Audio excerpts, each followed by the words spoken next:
The first ships appeared on a Tuesday morning, casting shadows across half the planet. Commander Sarah Chen stood at the observation deck of Luna Station, watching as the alien vessels emerged from the darkness between stars. They were massive things, each one larger than Earth's biggest cities, their hulls gleaming with metals that had no names in human languages. 12 different designs, 12 different species, all united under one banner that had conquered most of the known galaxy. The Galactic Council had arrived. "How many?" asked Dr. Marcus Webb, the station's chief scientist, his voice barely a whisper. "Sensors show 347 capital ships," Chen replied, her training keeping her voice steady.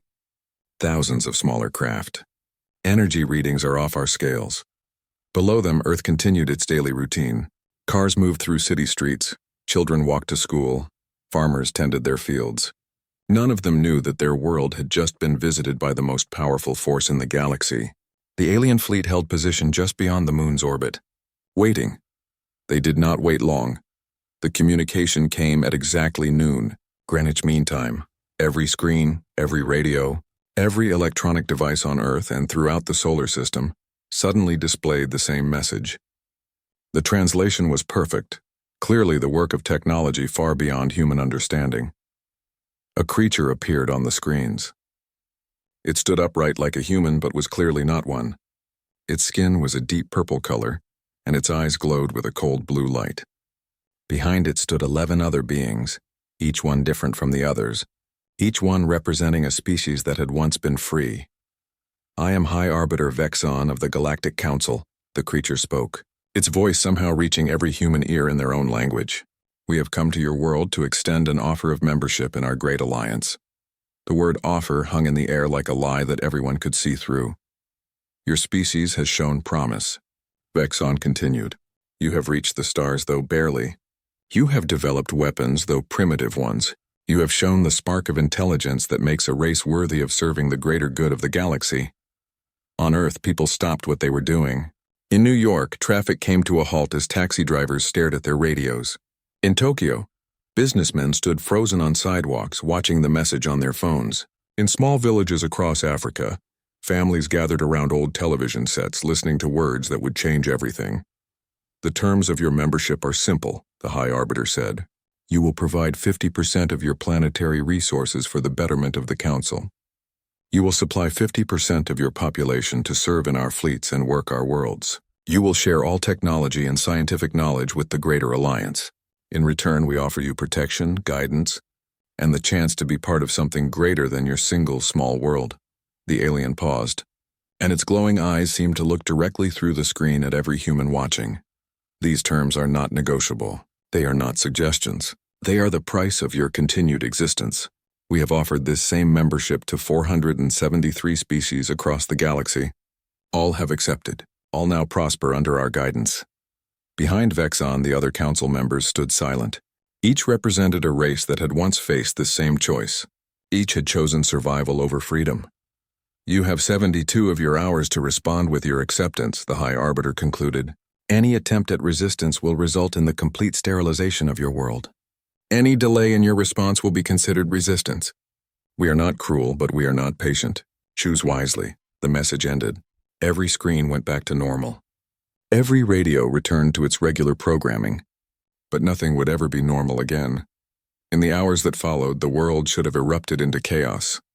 Presidents should have called emergency sessions. Military leaders should have scrambled their forces. Citizens should have panicked in the streets. Instead, something strange happened. Something the Galactic Council had never seen before in their long history of conquest. Humanity went quiet. Not the quiet of fear or the quiet of defeat.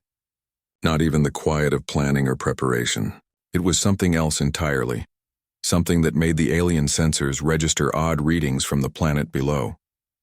In Washington, President Morrison sat in the Oval Office reading reports from every intelligence agency on Earth.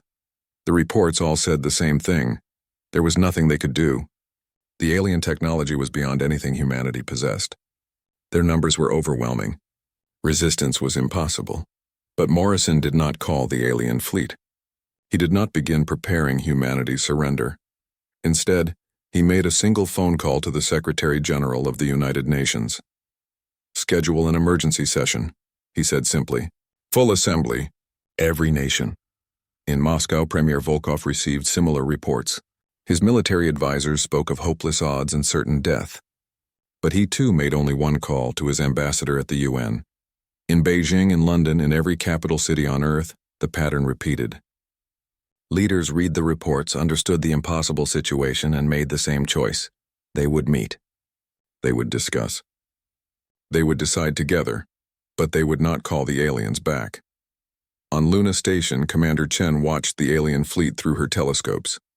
The ships hung in space like patient predators, their weapons powered down but ready. Occasionally, smaller scout ships would break away from the main fleet and sweep past Earth, scanning the planet's surface. They're getting readings, Dr. Webb reported. Normal human activity. People going to work, children in schools, traffic moving through cities. Everything looks normal. Is it normal? Chen asked. Webb checked his instruments again. That's the strange part. It is normal. People are going about their daily lives as if nothing happened. But that was not entirely true. Something was happening on Earth, something subtle and quiet. In every city, in every town, in every village, people were making small changes to their routines. Factory workers were staying a few minutes later to finish projects they had been putting off. Farmers were planting extra seeds in their fields. Teachers were spending more time with their students, making sure each lesson was understood. Parents were reading one more story to their children at bedtime. Nobody talked about the aliens. Nobody discussed the ultimatum. But everybody seemed to understand that something important was happening, something that required them to be just a little bit better than they had been the day before. The first 24 hours passed. The Galactic Council waited. No response came from Earth. The second day passed. Still no response. On the alien flagship, High Arbiter Vexon stared at the blue-green world spinning slowly in the darkness. In his long life, he had overseen the conquest of dozens of worlds. He had seen species react with terror, with rage, with desperate attempts at negotiation. He had seen them try to hide, try to run, try to fight with weapons that could not even scratch the Council's shields. But he had never seen this. He had never seen a species simply ignore the greatest military force in the galaxy. Perhaps they do not understand, suggested Council member Zithrak, a reptilian creature whose own world had fallen to the Council 3 centuries ago. Their technology is primitive. They may not comprehend what we represent. They understand. Vexon replied, his glowing eyes fixed on the planet below. Their communication networks carried our message to every corner of their world. They know exactly what we are. Then why do they not respond? Asked another Council member, her insectoid features twitching with nervousness. Vexon did not answer. He could not answer because in all his experience, in all the Council's long history of galactic domination, this had never happened before. On Earth, the quiet continued. And in that quiet, something was growing. Something the Galactic Council did not understand. Something they had never encountered before. Something that would change everything. The 72-hour deadline came and went like a summer breeze. High Arbiter Vexon stood on the bridge of his flagship, the Eternal Dominion, watching Earth turn slowly in the void. His forearms were clasped behind his back, a gesture his species used when deep in thought. Around him, the bridge crew worked quietly at their stations, but he could feel their confusion radiating through the ship's mental link networks. High Arbiter, his communications officer, spoke carefully. The deadline has passed. There has been no response from the humans. I am aware, Vexon replied. Shall we begin the cleansing protocol? The question hung in the air like a blade waiting to fall. In the Council's long history, this question had been asked many times. The answer had always been the same, yes. Species that did not respond were species that had chosen death over service. But Vexon hesitated. It was not mercy that stayed his hand. The Galactic Council did not practice mercy. It was something else, something that gnawed at the edges of his ancient mind like a parasite made of doubt. Continue monitoring, he said finally. Report any changes in planetary activity. The communications officer's surprise rippled through the mental link. High Arbiter, the protocols are clear. Non-response equals resistance. Resistance equals, I know the protocols. Vexon cut him off, his voice carrying the weight of authority that had crushed worlds. Continue monitoring. On the planet below, humanity continued its strange behavior. They went to work. They attended school. They lived their lives as if the most powerful military force in the galaxy was not hanging above their heads like an executioner's axe. But it was not quite normal life. The Council's sensors picked up subtle changes, patterns that made no sense to minds trained in conquest and submission. Production levels across Earth had increased by 12%. Not weapons production that had actually decreased. Instead, humans were making more food, more clothing, more of the basic things that sustained life. Factories that had been closed for repairs were suddenly working again. Farms that had been struggling were somehow producing record harvests. Communication traffic had changed too. Instead of the panicked chatter the Council expected, human networks were carrying a different kind of message. Technical information was being shared freely between nations that had been enemies just days before. Scientific discoveries were being broadcast openly instead of kept as military secrets. Medical knowledge was flowing from advanced countries to developing ones without any thought of profit or advantage. It makes no sense, reported Council member Zithrak during the daily briefing on the third day. His reptilian features showed the confusion that all the Council members felt. They should be in chaos. They should be fighting among themselves or begging us for mercy. Instead, they seem to be cooperating. Perhaps it is a trap, suggested Council member Thisara, her insectoid mandibles clicking nervously. A trick to make us lower our guard before they strike. Vexon considered this. His tactical computers had run every scenario they could imagine. The humans had nuclear weapons, but not enough to seriously damage the Council fleet. They had some space-based defenses, but nothing that could penetrate Council shields. Their most advanced warships were like toys compared to the massive dreadnoughts floating in Earth's orbit. If it is a trap, he said slowly, it is unlike any we have encountered. On Earth, the changes continued to spread like ripples in a quiet pond.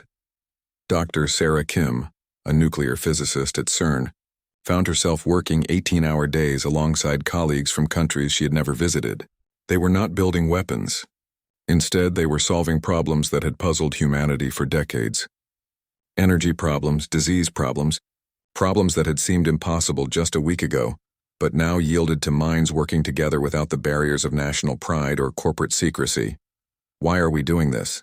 Asked Dr. Petrov, a Russian scientist who had been her rival for years but was now her partner in research that neither could have accomplished alone.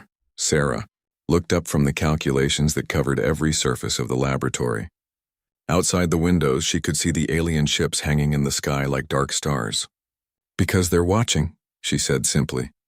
It was not an answer that made sense to the logical part of her mind, but somehow it was the only answer that mattered. In New York, construction worker Miguel Santos found himself staying late every day to help rebuild sections of the city that had been damaged in the last earthquake. He was not being paid overtime. His union had not authorized the extra work, but every evening he picked up his tools and continued working alongside men and women he had barely spoken to before the aliens came. My grandmother used to tell me stories, he said to his coworker, James, as they shared coffee during a break that had stretched into an impromptu dinner. Stories about her village in Mexico, how people would work together when times were hard. Not because anyone told them to, but because it was what you did. James nodded. He was from Alabama, and his accent was as different from Miguel's as two Americans could have. A week ago they might have eyed each other with suspicion. Now they worked side by side as if they had been friends for years. My granddad told similar stories, James replied. About barn raisings, about neighbors helping neighbors. Said there was a time when folks understood that we were all in it together. Above them, alien sensors recorded their conversation, along with millions of others happening around the globe. The translation computers worked overtime, trying to make sense of what they were hearing. The data flowed up to the Council fleet, where analysts struggled to find patterns in what seemed to be random human behavior. But it was not random. Slowly, carefully, quietly, humanity was changing. Children in schools started sharing their lunches with classmates who had none. Doctors worked longer hours, not for extra pay but because there were people who needed healing. Engineers collaborated across corporate boundaries to solve problems that had been ignored for years because they were not profitable. And through it all, nobody talked about the aliens. It was as if humanity had collectively decided that the massive fleet overhead was less important than the work they were doing, less important than the connections they were making, less important than the quiet transformation that was happening in every city, every town, every village on Earth. On the 10th day, Council Member Vexon called for an emergency session. Representatives from all 12 council species gathered in the Great Assembly Chamber aboard his flagship. The chamber was a monument to their power, its walls decorated with the surrender documents of hundreds of conquered worlds. The humans continued to defy all precedent, Vexon began, his four arms gesturing to the holographic display that showed Earth spinning peacefully below. They do not respond to our communications. They do not attempt to flee or hide. They do not marshal their military forces. Yet they also do not surrender. Then we cleanse them, rumbled Council Member Graxtor, his rocky features showing no emotion. His species had been among the first to join the Council, so long ago that they had forgotten what freedom felt like. The protocols are clear. The protocols, Vexon replied carefully, assume certain behaviors from the conquered species. The humans are not following any of the expected patterns.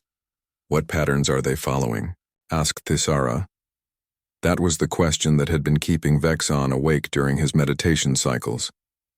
His analysts had produced reports thousands of pages long, filled with data and observations and theories. But none of them could answer the simple question of what the humans were actually doing. They were not preparing for war. They were not preparing for surrender. They were not trying to escape or hide or negotiate. They were just living. But living in a way that none of the Council's experts could explain. Perhaps, suggested Zithrak slowly, we should send down envoys, make direct contact, force them to respond. Vexon considered this. In 4 centuries of conquest, the Council had rarely needed to make direct contact before a species surrendered. Their reputation and their overwhelming military superiority were usually enough, but the humans were proving to be unlike any species they had encountered. Very well, he decided. Prepare landing parties. We will go to their largest population centers and deliver our message directly. If they will not respond to our transmissions, they will respond to our physical presence. As the Council prepared for their first direct contact with humanity, the sensors continued their work. They recorded every conversation, every action, every small change in human behavior, but the sensors could not record the most important change of all. They could not record the quiet understanding that was spreading through humanity like a whispered secret, an understanding that needed no words, no leaders, no grand declarations. The understanding that some things were more important than survival. Some things were worth any price to preserve. And sometimes, the best way to fight was not to fight at all, but simply to be what you had always been, only more so, to be human, quietly, completely, without compromise. The Council would learn this lesson soon, whether they wanted to or not. The landing ships descended through Earth's atmosphere like falling stars, their hulls glowing with the heat of entry. They touched down simultaneously in 12 major cities: New York, London, Beijing, Moscow, Tokyo, Mumbai, Cairo, São Paulo, Sydney, Lagos, Mexico City, and Johannesburg. Each ship carried a full diplomatic envoy backed by enough firepower to level a city block. High Arbiter Vexon chose New York for his own landing. As his ship settled into Central Park with a thunderous roar that shattered windows for miles around, he expected to see the familiar sights of a conquered world: panicked crowds, military forces scrambling to respond, government officials racing to meet him with surrender documents already prepared. Instead, he saw something that made his ancient mind struggle to process what his eyes were telling him. People were watching, thousands of them, standing in perfect silence along the edges of the park. They had not fled. They had not hidden. They had simply come to observe, as if his arrival was a scheduled event they had been waiting for. High Arbiter, his security chief reported through the mental link. Sensors detect no weapons among the crowd. No military forces approaching. No signs of hostile intent. Then why are they here? Vexon asked. The security chief had no answer. Vexon emerged from his ship surrounded by his full honor guard. 12 warriors from 12 different species. Each one a veteran of countless conquests. Each one armed with weapons that could punch through tank armor. They formed a protective circle around their leader as he walked across the grass toward the waiting crowd. The humans did not move. They did not speak. They simply watched. At the front of the crowd stood a woman in a simple blue dress. She looked to be middle-aged by human standards, with graying hair and lines around her eyes that spoke of years spent smiling. There was nothing remarkable about her, nothing that would mark her as a leader or a warrior or a diplomat. She was, in every way, ordinary. And that terrified Vexon more than any weapon could have. "I am High Arbiter Vexon of the Galactic Council," he announced, his voice amplified by his suit's speakers to carry across the park. "I have come to accept your world's surrender." The woman in the blue dress stepped forward. When she spoke, her voice was quiet, but somehow it carried as clearly as his amplified words. "Hello," she said simply. "My name is Margaret Chen. I'm a librarian." Vexon waited for more. For the formal response of a government official, for the desperate pleas of a defeated people, for anything that would fit the patterns he had learned in 4 centuries of conquest. Instead, Margaret Chen smiled. "Would you like some coffee?" she asked. "I made extra this morning." The question hung in the air like a puzzle that had no solution. Behind Vexon, his honor guard shifted nervously. Through their mental link, he could feel their confusion rippling outward like waves in a disturbed pond. "I did not come here for refreshments," Vexon said, his voice carrying the weight of authority that had brought entire star systems to their knees. "I came to receive your unconditional surrender. Where are your leaders? Where are your military commanders? Where are the representatives of your government?" Margaret Chen's smile never wavered. "Oh, they're around. President Morrison is in Washington, dealing with some budget issues. General Patterson is at the Pentagon, I think. They're all very busy." "Busy?" The word came out as a snarl. "I am the representative of the most powerful military force in the galaxy. I have reduced civilizations to ash. I'm sure you have," Margaret interrupted gently. "But today is Wednesday and people have things to do. Mrs. Rodriguez needs help with her citizenship test, and the Anderson boy is struggling with his reading, and Mr. Kim wants to learn about American history for his naturalization ceremony." She paused, tilting her head slightly as if considering something important. "The library opens in an hour," she said. "I really should get back soon. People are counting on me." Vexon stared at her.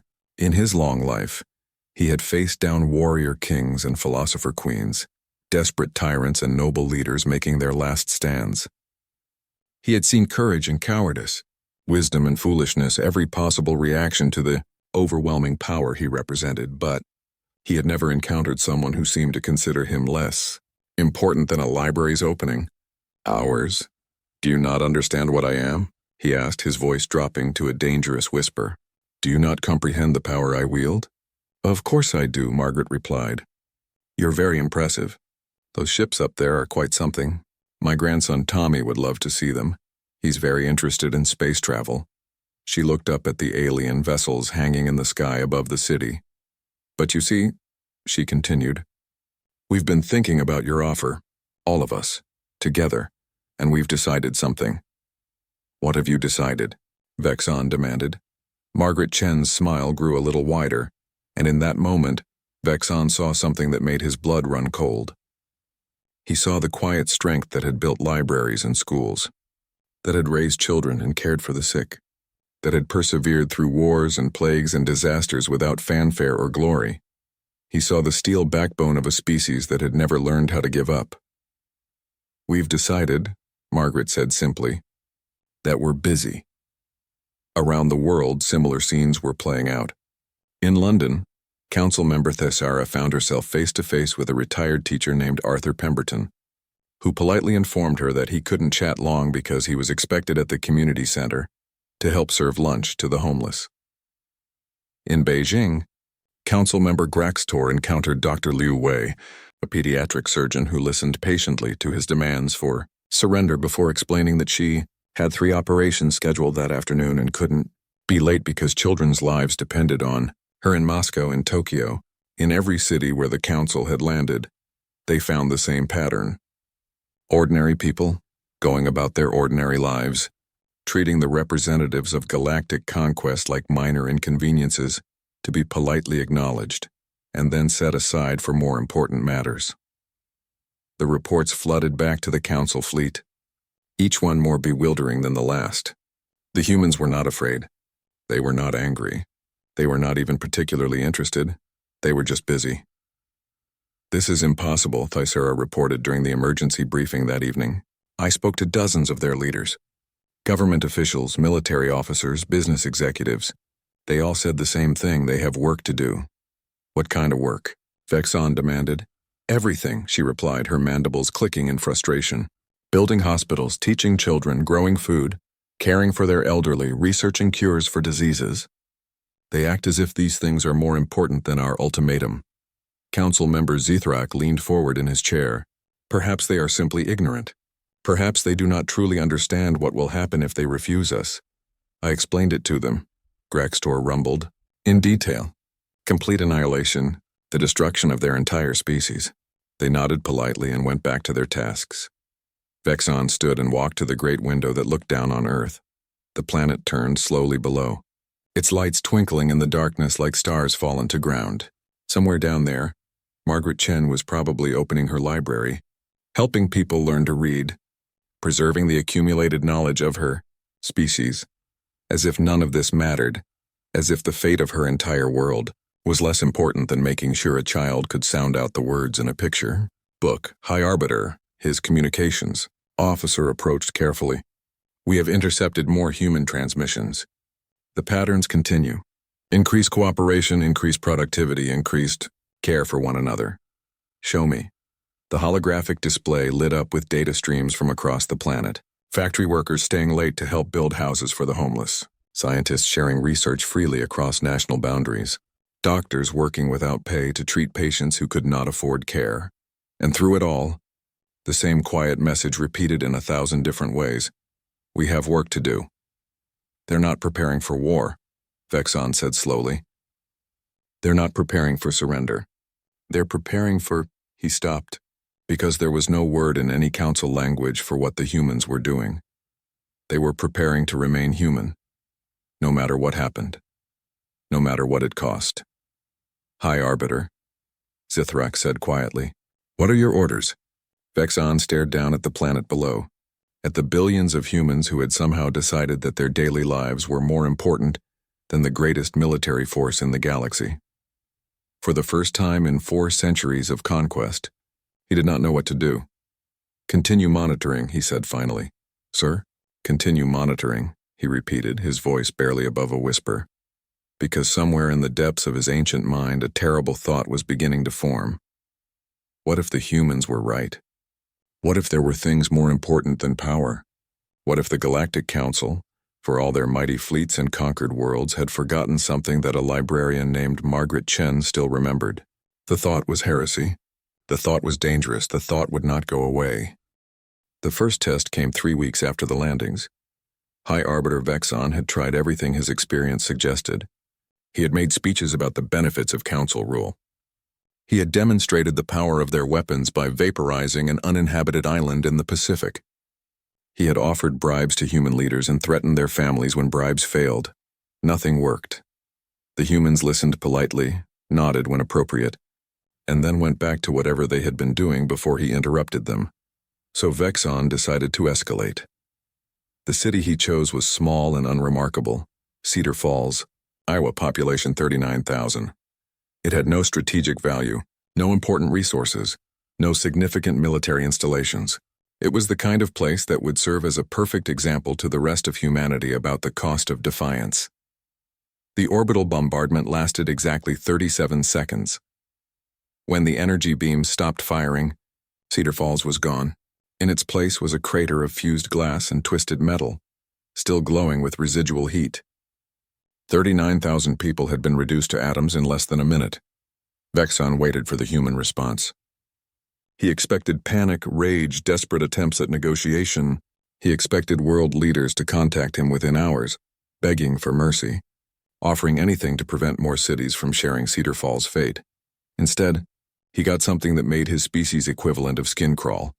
The response came not from governments or military commanders, but from ordinary people.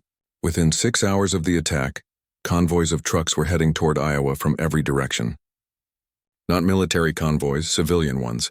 Ordinary humans bringing food, clothing, medical supplies, construction equipment.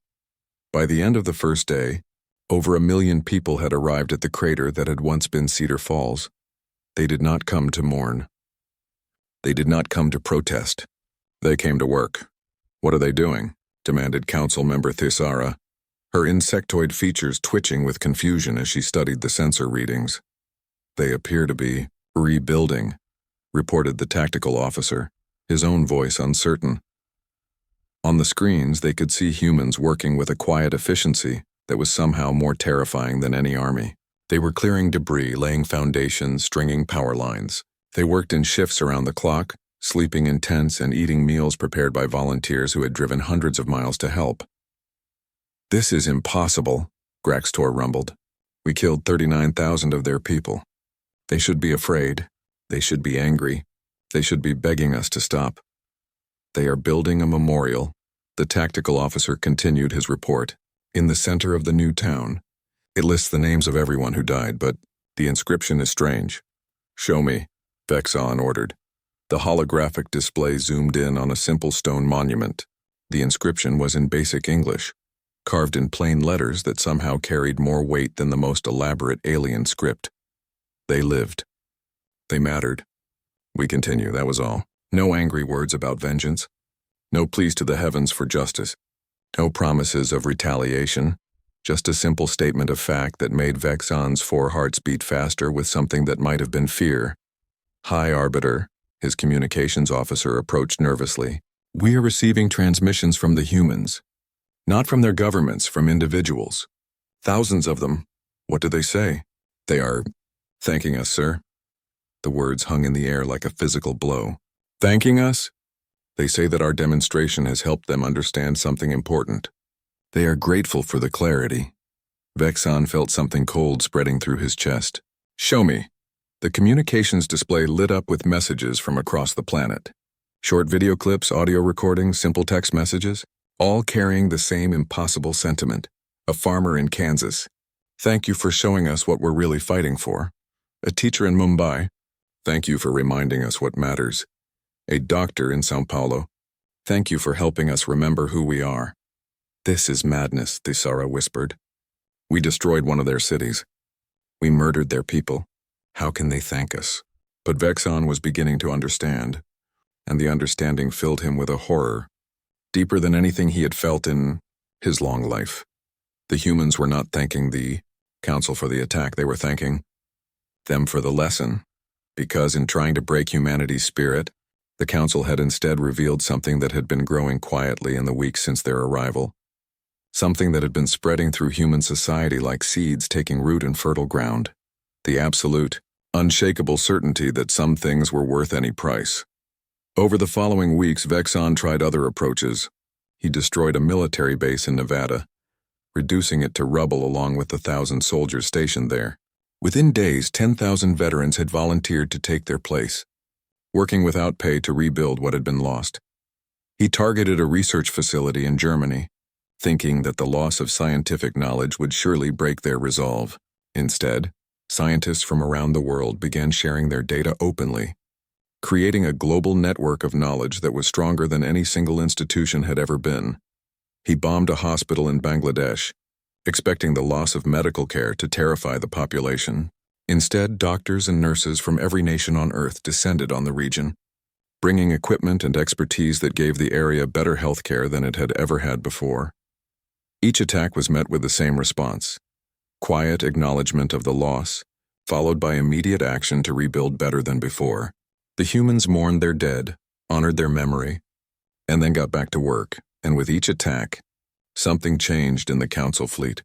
It started with the younger officers, the ones who had never seen their homeworlds before the Council's conquest. They began asking questions that their superiors found difficult to answer. Why do the humans not break? Asked Sub-Commander Yathari of the Vegan contingent. Because they are primitives, his commander replied. They do not understand the futility of resistance. But they do understand, Yathari insisted. They know we can destroy them. They have seen our power. They simply choose to continue anyway. Choose to continue what? Being human. The words spread through the fleet like a virus. Being human. What did that mean? The tactical computers could analyze human behavior. predict their responses to various stimuli, map their communication networks and supply lines. But they could not quantify the thing that made the humans keep going despite impossible odds. Council member Zithrak found himself spending hours studying the recordings from Earth's surface. He watched humans working together, caring for their sick, teaching their children, building homes for refugees from the destroyed cities. He watched them continue these activities even as council ships hung overhead like harbingers of death. "They are not afraid of us," he reported during a command briefing. "Not because they do not understand our power, but because they have decided that fear is less important than the work they are doing." "What work?" Vexon demanded, though he was beginning to suspect he knew the answer.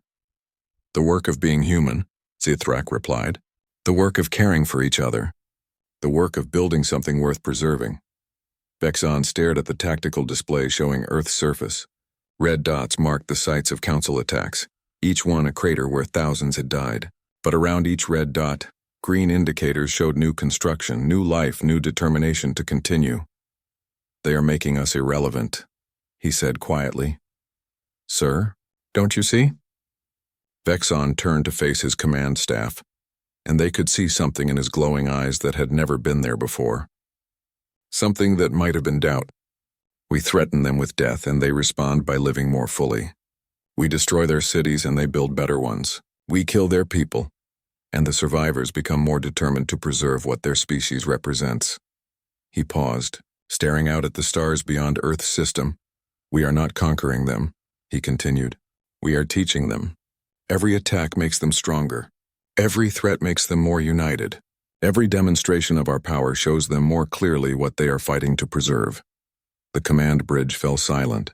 In that silence, they could all hear the thing that none of them wanted to acknowledge: the humans were winning, not with weapons or tactics or superior technology. They were winning by refusing to be anything other than what they had always been, and in doing so, they were forcing the council to confront a question that had not been asked in 4 centuries of conquest. What if there were things more powerful than fear? What if there were things worth preserving even at the cost of everything? What if the humans were right? The questions hung in the air like accusations, and for the first time since the conquest of his own homeworld, Vexon wondered if the Galactic Council might be wrong. The thought was heresy. The thought was treason. The thought would not go away. The end came not with explosions or battles, but with a single message. It arrived on a Tuesday morning, exactly 4 months after the Council fleet had first appeared in Earth's skies. The message was broadcast on all frequencies in all languages, reaching every ship in the alien armada simultaneously. It came from Margaret Chen, the librarian from New York. She sat behind her desk at the public library, surrounded by books and the quiet hum of people learning, growing, becoming more than they had been the day before. Behind her, children worked on their homework while their parents attended citizenship classes. The scene was utterly ordinary, utterly human, utterly unstoppable. "Hello?" she said, looking directly into the camera with the same gentle smile she had worn during her first meeting with Vexon. "I hope you're all doing well up there. I know this has been a difficult time for everyone." High Arbiter Vexon watched the transmission from his command center, surrounded by officers whose loyalty was no longer certain and allies whose faith in the Council's mission had been shaken by months of witnessing something they could not understand. "We've been thinking about you," Margaret continued, her voice carrying the same quiet authority that had first confused him all those months ago. "All of you. We know that you're far from home, far from the people you love. We know that this can't be easy." Around the fleet, similar scenes were playing out on screens across hundreds of ships. Alien crews who had conquered galaxies found themselves listening to the words of an elderly human librarian, as if she were speaking directly to each of them. "We want you to know that we understand," she said. "We understand that you're here because someone told you it was necessary. Someone convinced you that this was the only way. Someone taught you that power was more important than compassion, that control was more valuable than cooperation." In the depths of the eternal dominion, Subcommander Yathari felt something crack inside his chest. He thought of his own homeworld, conquered so long ago that he had never seen it free. He thought of his people scattered across Council space, serving in fleets they had not chosen to join. "We want you to know," Margaret continued, "that there is another way." The words hung in the space between worlds like a bridge across an impossible gulf. For 4 months, you have watched us. You have tested us. You have tried to break us. And through it all, we have shown you the same thing over and over again. We choose to care for each other. We choose to build rather than destroy. We choose to preserve what is good and beautiful and worth saving. Vexon felt his 4 hearts beating in rhythm with something he had not felt in centuries. Hope. The dangerous, treacherous emotion that the Council had trained out of him so long ago that he had forgotten it could exist. These are not human choices, Margaret said, and her smile grew wider. These are choices available to anyone, anywhere, at any time. The choice to be more than what you were yesterday. The choice to care for those who cannot care for themselves. The choice to build something better than what existed before. On Council ships throughout the fleet, crew members looked at each other with new eyes.